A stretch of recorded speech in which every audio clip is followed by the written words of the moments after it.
السلام علیکم میرے پاکستانی، امید کرتا ہوں کہ آپ سب لوگ خیریت سے ہوں گے۔ جیسا کہ آپ لوگ جانتے ہیں کہ آج کل نون لیگ والے پیپلز پارٹی پر الزام لگا رہے ہیں اور پیپلز پارٹی والے نون لیگ پر الزام لگا رہے ہیں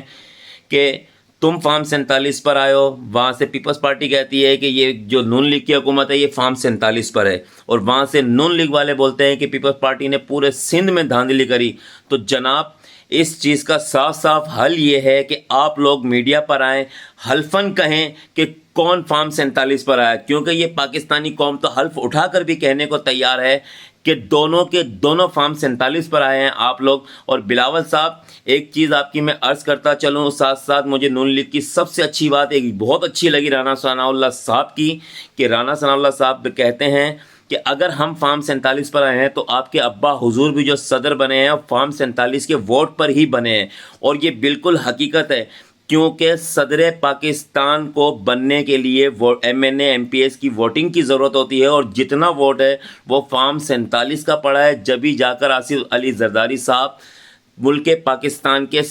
2 نمبر فارم 47 والے صدر بنے ہیں۔ اور یہ پوری قوم جانتی ہے کہ فارم 47 کا ہی ہمارا وزیر اعظم ہے، ہمارا وزیر اعلیٰ پنجاب، ہمارا وزیر اعلیٰ سندھ اور ہمارا وزیر اعلیٰ بلوچستان، سب کے سب فارم 47 پر بنے ہیں۔